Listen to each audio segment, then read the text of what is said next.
Hello, नमस्कार, जय हिंद साथियों। आप सभी का स्वागत है शिक्षा गुरु के डिजिटल मंच पर। और आज मैं आपके बीच हाजिर हूँ एक बहुत बड़ी खुशखबरी लेकर। जी हाँ साथियों, आप सभी का काफ़ी समय से इंतज़ार था कि सर एसएससी जीडी 2025 का जो नोटिफ़िकेशन है, वो कब जारी होगा। लीजिए, आज शिक्षक दिवस है और शिक्षक दिवस पर एसएससी के द्वारा आप सभी साथियों के लिए एक बहुत बड़ी गुड न्यूज़ है, वो एसएससी के द्वारा दे दी गई है। आपका नोटिफ़िकेशन है वो 27 अगस्त को आने वाला था, लेकिन किसी कारणवश है जो आपका ये नोटिफिकेशन है वो आपके नहीं आ पाया था। और उस समय उन्होंने कहा था नोटिफिकेशन जारी करके कि जो आपका एसएससी जीडी नोटिफिकेशन 27 अगस्त को रिलीज होने वाला है वो अब 5 सितंबर को रिलीज होगा आपके। और आज 5 सितंबर सुबह से काफी सारे विद्यार्थी हैं वो टकटकी लगाए हुए बैठे थे कि सर एसएससी जीडी का जो नोटिफिकेशन है वो कब आएगा, कितनी पोस्टों पर आएगा, फिर हम क्या है अपनी तैयारी को वापस से स्टार्ट करें, री करें। लीजिए, रीस्टार्ट करने का टाइम आ चुका है। एसएससी जीडी द्वारा एसएससी जीडी की जो आपके वैकेंसी है 2025 की 39,481 पदों पर रिलीज हो चुकी है। 39,481 पोस्ट रिलीज करी है एसएससी के द्वारा। बहुत ही गोल्डन चांस है आपके जो एसएससी जीडी की तैयारी करने के लिए या जिनका सपना वर्दी का है भाई। आपके जो यूपी पुलिस कांस्टेबल का जो एग्जाम जिनका अच्छा नहीं हुआ है उनके लिए भी खुशखबरी है कि 40,000 पदों पर यूपी पुलिस कांस्टेबल में भी वैकेंसी आने वाली है। और एसएससी जीडी 2025 में 40,000 पदों के लिए आपका ये नोटिफिकेशन रिलीज हो चुका है। क्या क्वालिफिकेशन है, क्या आपका एज क्राइटेरिया रहने वाला है, सारे इस वीडियो के अंदर चर्चा करने वाले हैं, तो वीडियो को एंड तक देखना है आपको। चलिए शुरू करते हैं वीडियो को। अगर वीडियो को पहली बार देख रहे हैं तो वीडियो को लाइक करिए, चैनल को सब्सक्राइब करिए और शुरू करते हैं। ध्यान रखना, ये जो वैकेंसी है वो आपकी 10वीं पास वैकेंसी है। जिन्होंने 10वीं पास करके छोड़ दी है या जिन्होंने अभी 10वीं पास करी है और उस एज के क्राइटेरिया के अंदर वो आते हैं, वो इस वैकेंसी के लिए एलिजिबल हैं। चलिए शुरू करते हैं वीडियो को। आप देखोगे नोटिफिकेशन आज रिलीज हुआ है एसएससी की ऑफिशियल साइट पर। और उसके अंदर ध्यान रखना, जारी करते ही उन्होंने एग्जाम फॉर्म कब शुरू होंगे, लास्ट डेट कब है आपकी, और आपका एडमिट कार्ड कब आएगा, या आप करेक्शन कब करवा सकते हो, और एग्जाम डेट आपकी क्या क्या है। तो चलिए शुरू करता हूं इस वीडियो को। आप इसको देखिएगा कि आपके date of submission of online application form, मतलब जो ऑनलाइन एप्लीकेशन फॉर्म है जो एसएससी जीडी 2025 के, वो आपके आज से शुरू हो चुके हैं। मतलब आज से, अभी से 5 सितंबर से आपके जो आपका ऑनलाइन फॉर्म है वो शुरू हो चुके हैं। और 14 अक्टूबर इसकी लास्ट डेट है आपके पास। 14 अक्टूबर, लगभग लगभग आपके पास 1 महीने का समय है। 1 महीने में अब आपको फॉर्म भरना है। आज कल से ही फॉर्म भर देना, समय का ज्यादा इंतजार नहीं करना है कि 14 अक्टूबर को है तो 14 अक्टूबर को ही हम फॉर्म भरेंगे। क्योंकि लास्ट वाले दिन क्या होता है आप सभी को पता है, सर्वर पर ज्यादा लोड होता है, जिस वजह से क्या है, या तो फॉर्म की साइट नहीं खुलेगी या पेमेंट करने में दिक्कत होगी। तो इस वजह से आप टाइम पर है वो फॉर्म को भर देना। चलिए आगे बात करता हूँ। Last date and time of receipt of online application form 14 अक्टूबर की रात को 11 बजे लास्ट डेट है इसकी। ध्यान रखना विशेष तौर पे 14 अक्टूबर रात 11 बजे तक ही फॉर्म भर सकते हो। 11 बजे के बाद में फॉर्म नहीं भर सकते हो आप। चलिए, last date and time of making online fees payment. तो अगर आपने फॉर्म भर दिया है और किसी तकनीकी वजह से आपका जो पेमेंट होने वाला है, जो फीस जमा होती है, वो नहीं हो पाई है, तो उसके लिए आपको एक दिन एडवांस में मिलता है। 15 अक्टूबर तक है वो आपका ऑनलाइन पेमेंट कर सकते हो। मान लो फॉर्म आपने आज भर दिया और किसी टेक्निकल इश्यू की वजह से आपकी जो फीस है वो जमा नहीं हो पाई, तो उसके लिए आपको 15 अक्टूबर तक का समय मिलेगा। 15 अक्टूबर तक ऑनलाइन फीस आप जमा करवा सकते हो। Date of window for application form correction, मतलब अगर आपने फॉर्म भरते समय किसी भी प्रकार की गलती हो गई, डेट ऑफ बर्थ आपने गलत भर दिया, नाम आपने गलत भर दिया, या आपके जो 10th के रोल नंबर है या आपके 10th के जो मार्क्स है वो आपने गलत भर दिए हैं, तो उसके लिए क्या है, 5 नवंबर को वापस से विंडो ओपन होगी। ध्यान रखना, 15 अक्टूबर इसकी लास्ट डेट है, फिर 5 नवंबर को वापस से विंडो ओपन होगी, और 7 नवंबर, मतलब आपके पास 5, 6, 7 3 दिन का समय मिलेगा फॉर्म में करेक्शन करने का। 5 नवंबर से विंडो ओपन होगी और 7/11 की रात को 11 बजे तक ये विंडो ओपन रहने वाली है। मतलब आप फॉर्म में करेक्शन करवा सकते हो, चिंता नहीं करनी आपको। आगे चलूँ तो tentative schedule of computer based examination, मतलब जो आपका एसएससी जीडी का जो कंप्यूटर बेस्ड एग्जाम होता है, वो आपके टेंटेटिव डेट तो नहीं दिए, लेकिन इन्होंने टेंटेटिव है वो आपके संभावित महीने इन्होंने बता दिए कि इस महीने में एग्जाम हो सकता है। जनवरी फरवरी 2025 के अंदर आपके एग्जाम है वो संभावित है। हो सकता है जनवरी स्टार्टिंग में हो जाए, हो सकता है जनवरी मिड में हो या जनवरी एंड में हो, लेकिन हमें ये मान के चलना है कि जनवरी में इसके एग्जाम है वो स्टार्ट हो जाएंगे। अब देखो बात करूं मैं एग्जाम की, समय आपके पास कितना बचने वाला है। देखो अभी सितंबर चल रहा है, सितंबर, अक्टूबर, नवंबर और दिसंबर, 4 महीने का समय है आपके पास। कितने महीने का है? 4 महीने का आपके पास समय है अपनी तैयारी को दमदार देने का, एक मजबूत तैयारी करने की। क्योंकि 4 महीने के बाद में आपके क्या है, भविष्य का निर्धारण होगा कि आपने तैयारी कैसी करी है आपके। चलिए आगे चलता हूं, ये तो हमारा हो गया। अब वैकेंसी कितने पोस्टों पर आई है, तो देखो यहाँ टोटल पोस्ट दे रखी है 39,481, मतलब 39,481 पदों के लिए है वो ये वैकेंसी रिलीज हुई है। अलग अलग आपके देखो बीएसएफ में अलग पोस्टें हैं, आपके सीआईएसएफ है, CRPF, SSB, ITBP, Assam rifle, सीमा सुरक्षा, ये आपके सीमा सशस्त्र बल, एनसीबी के अंदर जो 8-10 जो आपके जो आपके अर्ध सैनिक और सैनिक होती है, उसके अंदर आपकी वैकेंसी निकाली गई है आपकी अलग अलग। बात करूं सबसे ज्यादा, तो सबसे ज्यादा जो पोस्टें हैं वो आपकी बीएसएफ के अंदर है, वो सबसे ज्यादा पोस्ट आई हुई है आपकी। बीएसएफ के अंदर सबसे ज्यादा पोस्ट है। उसके बाद बात करूं तो मैं आपके 11,541 है, वो आपकी सीआरपीएफ के अंदर पोस्टें आई हुई है। फिर उसके बाद के अंदर आई हुई है आपकी सीआईएसएफ के अंदर आई हुई है। वैसे ये अलग अलग डिपार्टमेंट के अंदर अलग अलग पोस्ट का क्राइटेरिया आपको अलग से डिस्ट्रीब्यूशन दे दिया है। टोटल जो वैकेंसी है वो आपके 39,481 पदों के लिए। हो सकता है बाद में इसको रिवाइज करके और पदों पर बढ़ा सकते हैं। मान के चलिए कि ये वैकेंसी है जब कंप्लीट होगी तो कम से कम आपके 50,000 पदों पर ये वैकेंसी कंप्लीट होगी आपकी। ठीक है, तो 40,000 पद है, गोल्डन चांस है आपके लिए। आगे चलता हूं तो इसके अंदर देखो एज लिमिट कौन कौन है वो इस फॉर्म को भर सकता है, क्या एज का क्राइटेरिया रहने वाला है। तो देखो एज लिमिट के अंदर देखोगे तो यहाँ पर दे रखा है कि एज लिमिट की जो काउंटिंग है वो आपकी 1 जनवरी 2025 से होगी आपकी। मतलब आपकी उम्र है वो 1/1/2025 तक कंप्लीट हो जानी चाहिए। कितनी होनी चाहिए आपकी? तो देखो जनरल और कैंडिडेट वालों के देखो 18 से 23 साल की आपकी एज होनी चाहिए। 18 साल कम से कम और मैक्सिमम आपकी 23 साल होनी चाहिए। मतलब अगर 1/1/2025 तक आप 18 साल के कंप्लीट हो रहे हो तो आप एसएससी जीडी की तैयारी कर सकते हो। और आप 23 साल कंप्लीट कर रहे हो, अगर 1/1/2025 तक आप 23 साल के ही रहते हो तब तक तो ठीक है, लेकिन 1/1/2025 से आप 23 साल के ऊपर हो जाते हो तो आप इस वैकेंसी के लिए एलिजिबल नहीं हो। मतलब 18 से लेकर 23 साल आपकी एज का क्राइटेरिया है। 1/1/2025 तक इसकी गणना की जाएगी। बाकी एससी एसटी को 5 साल की छूट मिलने वाली है, ओबीसी को यहाँ पर 3 साल की छूट मिलने वाली है। एक्स सर्विसमैन को भी 3 साल का यहाँ पर रिलैक्सेशन मिलेगा। और बाकी आपके जो विक्टिम किल इन द 1984 और आपका जो 2002 के अंदर गुजरात के अंदर जो वो हुए थे उसके अंदर अगर आपके हुई है डेथ और आप हो तो 5 साल का आपको यहाँ पर रिलैक्सेशन मिलने वाला है। देखो ये आपके S C S T OBC वालों को यहाँ पर छूट मिलेगी, लेकिन छूट के लिए आपका जो कास्ट सर्टिफिकेट है वो लेटेस्ट होना चाहिए। जिसका नहीं है वो तैयार करवा लेना आज ही भाई आपके, ठीक है। चलिए आगे चलते हैं, एजुकेशन क्वालिफिकेशन। देखो मैंने थंबनेल के अंदर भी बताया था 10वीं पास वैकेंसी है आपकी।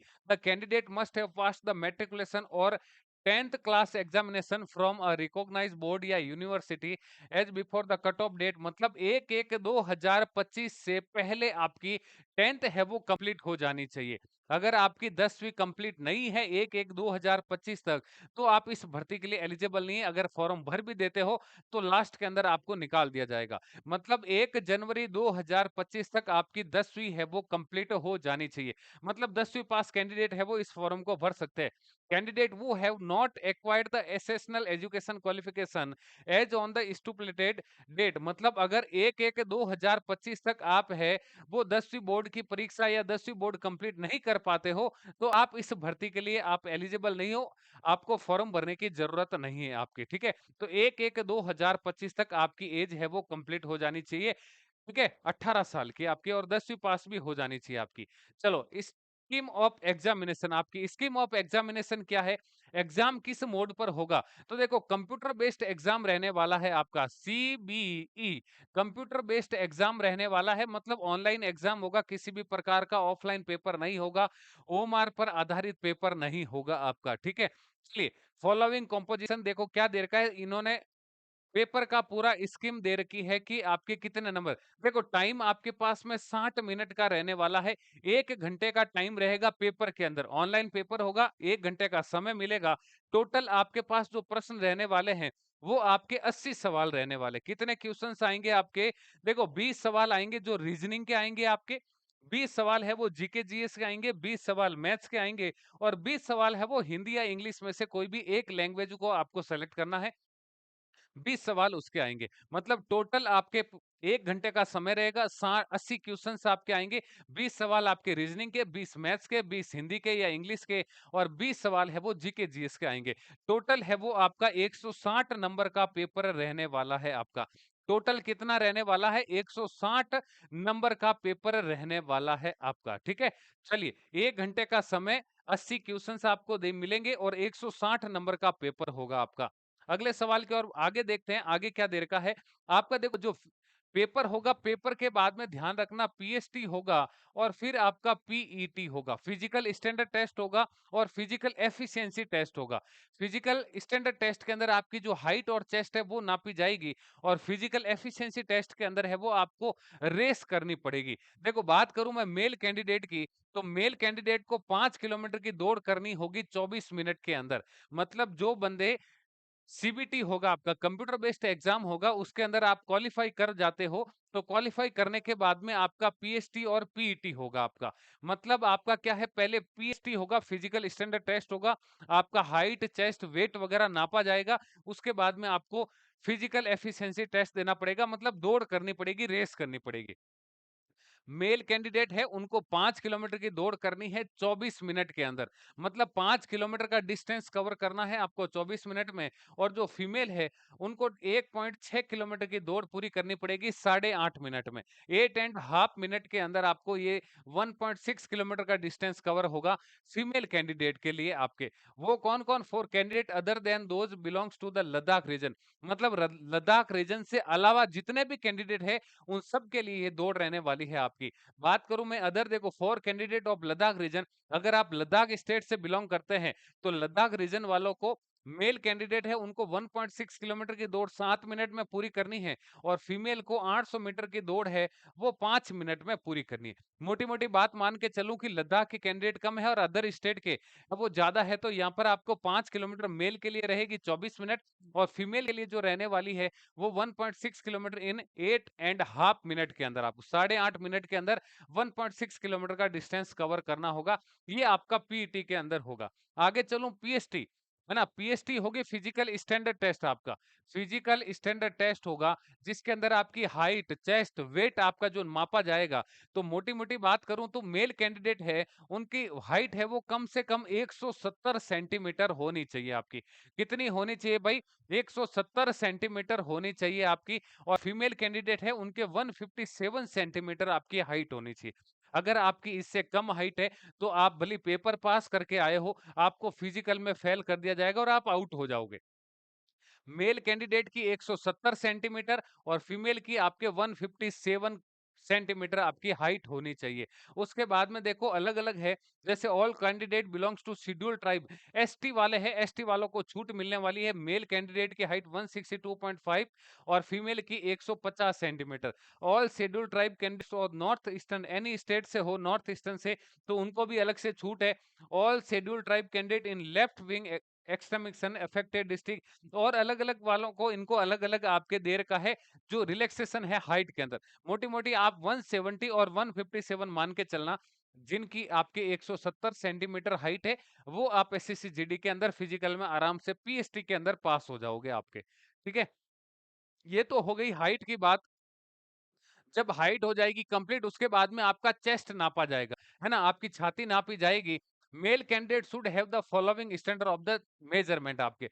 ये जो चेस्ट होता है, चेस्ट का मेजरमेंट है वो ओनली मेल कैंडिडेट के लिए ही होगा, फीमेल के लिए यहाँ पर नहीं है, ध्यान रखना इस बात का। ठीक है, अनएग्जाम्प्टेड है वो 80 सेंटीमीटर, मतलब जो जनरल से ओबीसी से कैंडिडेट हैं, कम से कम आपका जो चेस्ट है वो बिना फुलाए 80 सेंटीमीटर का होना चाहिए। बिना फुलाए 80 सेंटीमीटर का आपका चेस्ट होना चाहिए, और कम से कम है वो आपको 5 सेंटीमीटर फुलाना है चेस्ट को।